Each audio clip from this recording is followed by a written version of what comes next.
नमस्कार, आप देख रहे हैं आज तक आपके साथ मैं हूं अंजना ओम कश्यप। ये चमक, ये धमक, ये जो बजट है 2024 का, क्या इसकी नज़र है चुनाव पर?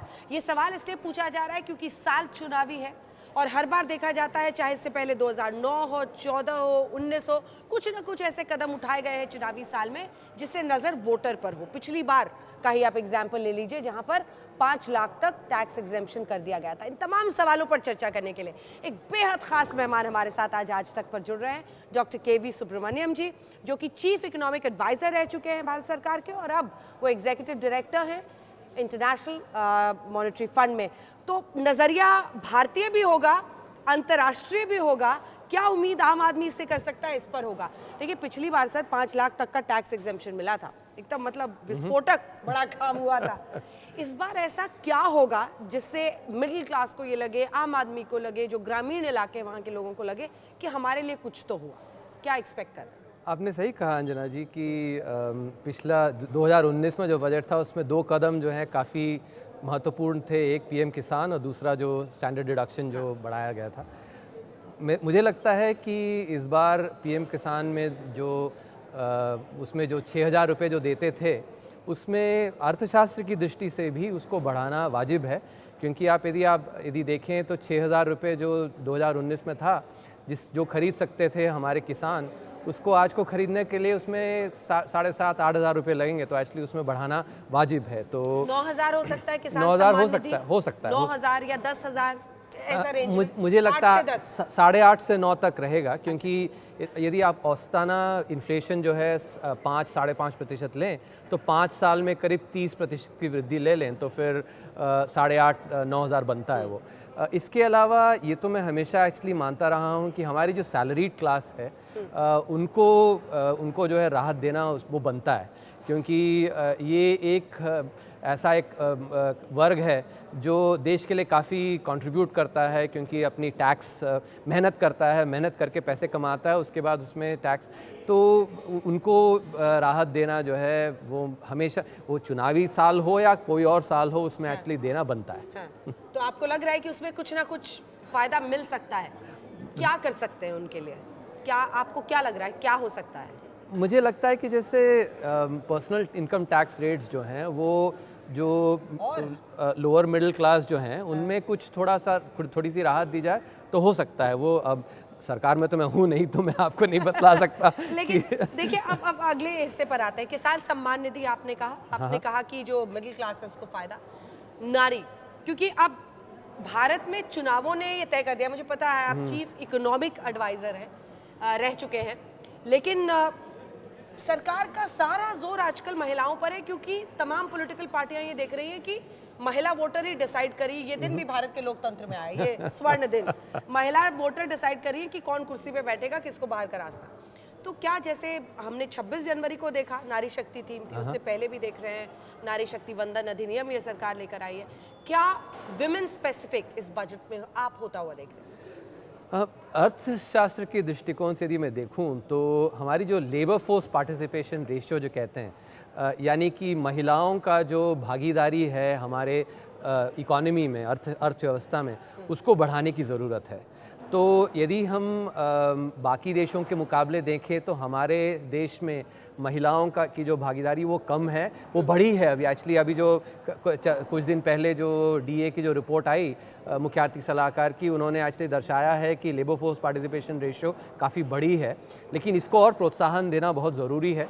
एक कारण यदि आप देखें तो कई बार महिलाएं जो हैं एम्प्लॉयमेंट में नहीं जाती हैं, कि या छोटे बच्चे हैं जिनको इन पे ध्यान देना है, या वृद्ध जो हम माता पिता हैं, या फिर सास ससुर हैं, तो उनकी देखभाल के कारण। तो यदि मेरे अनुसार यदि इसमें कुछ जैसे बाकी देशों में काफ़ी जो केयर के लिए, डे केयर के लिए, एल्डर केयर के लिए जो इंफ्रास्ट्रक्चर है, वैसा उसमें कुछ प्रोत्साहन दिया जाए तो उससे जो है और काफ़ी प्रोत्साहन मिलेगा हमारी महिलाओं को, वो जाके रोज़गार करें।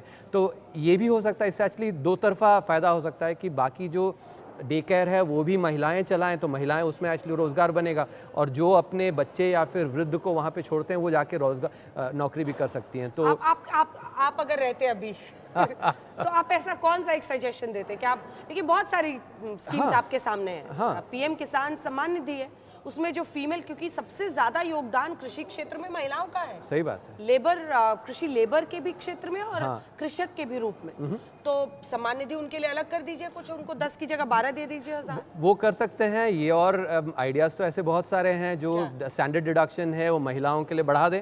हाँ। और या फिर जो टैक्स रेट है महिलाएं देती हैं उसको थोड़ा कम कर दें, ये भी एक आइडिया हो सकता है। और जो जैसे तो पक्का पुश होना चाहिए, ये वाला आइडिया पक्का पुश होना चाहिए। अगली बार यदि एक्चुअली आपके टैक्स कम है तो मुझे पार्टी जरूर दीजिएगा। एक और जो जैसे मैं कह रहा था कि जो एल्डर केयर और बच्चों की केयर उनके लिए वो निवेश करने के लिए उसमें यदि कंपनियां यदि या फिर एंटरप्रेन्योर्स हैं जो एक्चुअली ऐसा लगाना चाहते हैं तो उसमें प्रोत्साहन के लिए यदि टैक्स हॉलिडे दी जाए तो वो भी उससे भी काफ़ी असर पड़ेगा, काफ़ी असर जो है बहुत सालों का रहेगा। ये एक्चुअली एक विजनरी स्टेप होगा मेरे अनुसार, तो ये भी किया जा सकता है। ऐसे बहुत सारे और कदम हैं जो ये तो मैं तीन बताया मैंने एक्चुअली, लेकिन ऐसे ये तो महिलाओं को प्रोत्साहन देना जो है वो एक्चुअली काफ़ी बनता है ये। और आप ध्यान दें तो महामारी के दौर में भी जो डायरेक्ट ट्रांसफर्स दिए गए थे एक्चुअली वो उन पे महिलाओं पे काफ़ी उस पर फोकस था। पीएम आवास योजना पर आते हैं, क्योंकि वो भी एक फ्लैगशिप प्रोग्राम है जिसको सरकार बहुत पुश कर रही है, उसका आवंटन बढ़ सकता है, वो आप देख सकते हैं ज़्यादा लोगों के लिए, उसमें आपको क्या लगता है? पीएम आवास योजना एक्चुअली बहुत अच्छी योजना है, क्योंकि इसमें एक चीज़ जो मैं सिद्धांतिक रूप में बताना चाहता हूँ कि जब सरकार पैसे डालती है जिसमें कि पूंजी बने देश में तो उसका जो है बहुत लाभ होता है। और मैं इस तरह बताता हूँ कि मान लीजिए आपके पास 100 रुपये हैं, आप वो 100 रुपये को लेके आपने एक्चुअली निवेश किया जिसमें कि आपके सिर्फ 90 रुपये आ रहे हैं या फिर 95 रुपये, यानी कि आपकी 4-5 रुपये जो है हानि हो जा रही है, तो आप वैसा निवेश आप करेंगे नहीं। लेकिन वही 100 रुपये आपने डाला और 2-3 साल में यदि वो 300-400 रुपये बनता है तो बहुत अच्छा निवेश होता है। तो पूंजी जब बनती है तो उससे जो सरकार जो 100 रुपये लगाती है उससे 300-400 रुपये अर्थव्यवस्था में बढ़ती है।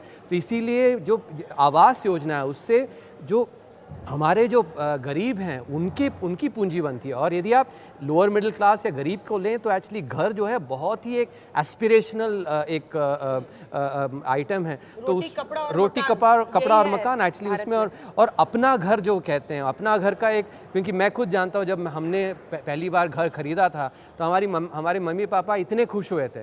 तो मैं उससे कह सकता हूँ कि एक्चुअली घर जो है बहुत से लोग गृह प्रवेश की पूजा करते हैं, शादी से कम नहीं, जिसके जो समर्थ रहता है उसके हिसाब से लोग पूरा पूजा करते हैं। इसमें गणेश वंदना करके पूरा पूजा होता है। तो एक्चुअली बहुत ही अहम है। तो पीएम आवास योजना में यदि लागत बढ़ाई जाए तो वो बहुत ही एक अच्छा कदम रहेगा, क्योंकि जैसे मैं कह रहा था उससे पूंजी बढ़ती है देश में। अब मोटी बात मैं चाहती हूँ कि अर्थव्यवस्था की आप हमारे दर्शकों को आसान भाषा में समझाएं। पिछली बार सबसे ज्यादा वर्ड हमने कैपेक्स सुना था। अब आप मोटी भाषा में हमारे दर्शकों को समझाएं, सामान्य भाषा में, कि वो किस तरह से अर्थव्यवस्था की स्थिति के देखें। क्योंकि बीजेपी कहती है कि फ्रजाइल 5 से हम टॉप 5 में आ गए हैं इकोनॉमी वाइज, विपक्ष कहता है कि डूब रहे हैं, सिर्फ ये आंकड़े गुलाबी हैं। दूसरी तरफ आप देखिए तो बेरोजगारी पर विपक्ष घेरता है, कंजम्पशन कम हुआ है, यानी लोगों की खरीदने की शक्ति है, जो वो खर्च कर रहे हैं वो सब घटा है। तो मोटे तौर पर जो स्थिति है वो जरा समझाएं। इस पे तो मैं 2 घंटे बात कर सकता हूँ, लेकिन चंद आंकड़े बतलाता हूँ। यदि आप जो फ्रजाइल 5 की बात करते तो क्यों हुआ, जब पिछली बार जब ग्लोबल फाइनेंशियल क्राइसिस आई थी उसमें हमारी इन्फ्लेशन की जो दर है 18 महीने यानी कि 1.5 साल हर महीने 10% से ज़्यादा थी। पीक जो है 17% की इन्फ्लेशन। और इसके विपरीत यदि आप देखें अभी 100 साल में पहली बार ऐसी एक महामारी आई, लेकिन तब भी इन्फ्लेशन जो है 5%। और ग्रोथ के आंकड़े लें, जहां सारा विश्व जो है 2-2.5% में विकास दर करने में एक्चुअली काफ़ी जूझ रहा है, उस स्थिति में भारत जो है 3 साल से 7% से ज़्यादा विकास दर कर रहा है। तो ये तो आप समझें कि एक्चुअली एक नदी में यदि ये नदी में एक्चुअली बहाव जो है ये लेवल बढ़ता है तो सारे जो उसमें जो बोट्स होते हैं उनका लेवल बढ़ता है। तो वैसे ही अर्थव्यवस्था यदि अच्छी कर रही है उसमें एक्चुअली विकास दर करना बहुत आसान होता है। लेकिन जब वैश्विक अर्थव्यवस्था जो है उतना अच्छा नहीं कर रही है उस समय में 7% का विकास दर करना वो जो है क्षमता दर्शाता है साफ साफ। और जो आप रोज़गार की बात करें उसमें भी कुछ आंकड़े बताऊं। जो मैंने 1-2 महीने पहले टाइम्स ऑफ इंडिया में एक आर्टिकल लिखा था जिसमें PLFS जो कि हमारी NSSO की अच्छी डेटा, अच्छी क्वालिटी डेटा है, वो साफ दिखाती है यदि आपकी रोज़गार जो हम और आप जैसे रोज़गार करते हैं, जो सैलरीड क्लास है, सैलरीड क्लास में यदि देखें तो 2017-18 से 2019-20 तक 1.5 करोड़ सैलरीड क्लास एक्चुअली नौकरियां बनी। उसके बाद 2023 से 24 तक उसका भी आंकड़े लें तो करीब करीब 3 करोड़ बने हैं। ये तो आंकड़े हैं साफ। और क्वालिटी ऑफ जॉब, यदि एक्चुअली किसी के पास ऐसा एक नौकरी है जो कि सैलरी आता है, हर महीने सैलरी आता है, तो अच्छी जॉब है, तो साफ है कि उससे, और फॉर्मल सेक्टर में भी एक्चुअली काफ़ी वृद्धि हुई है। इसके अलावा यदि आप लेबर फोर्स पार्टिसिपेशन रेशियो लें, महामारी के बाद सारे लेवल्स, अनएम्प्लॉयमेंट रेट, सब कुछ महामारी से एक्चुअली काफ़ी बेहतर हो चुकी हैं। PM टारगेट दे चुके हैं 2047 में विकसित भारत, ये होगा, ये सपना होगा साकार? मेरे अनुसार तो ज़रूर होगा। मैं एक्चुअली एक किताब अभी लिख रहा हूँ, India at 100, envisioning tomorrow's economic power house. यानी कि यदि, और ये मैं एक आत्मविश्वास से कह सकता हूँ कि भारत जो है अगले 25 साल में जो अमृत काल है उसमें 7-7.5 का विकास दर कर सकता है, और करेगा तो एक्चुअली उस समय जो है भारत एक देश विदेश के जो दूसरी, तीसरी या फिर पहला भी अर्थव्यवस्था बन सकता है। एक मिथ तो आप तोड़ते हैं, कई लोग मानते हैं कि अगर आप भारत के दक्षिणी हिस्से से आते हैं तो आपकी हिंदी उतनी अच्छी नहीं होती है, लेकिन आपने बहुत अच्छी से तमाम बातें कही हैं। लेकिन इसी तेज़ी के साथ अगर भारत भी आगे बढ़ता है तो 2047 में विकसित भारत का लक्ष्य पूरा होगा, ऐसा डॉक्टर KV सुब्रमण्यम मानते हैं। बहुत बहुत धन्यवाद आपका आज तक पर हमारे साथ आने के लिए और तमाम सवालों के जवाब देने के लिए। धन्यवाद।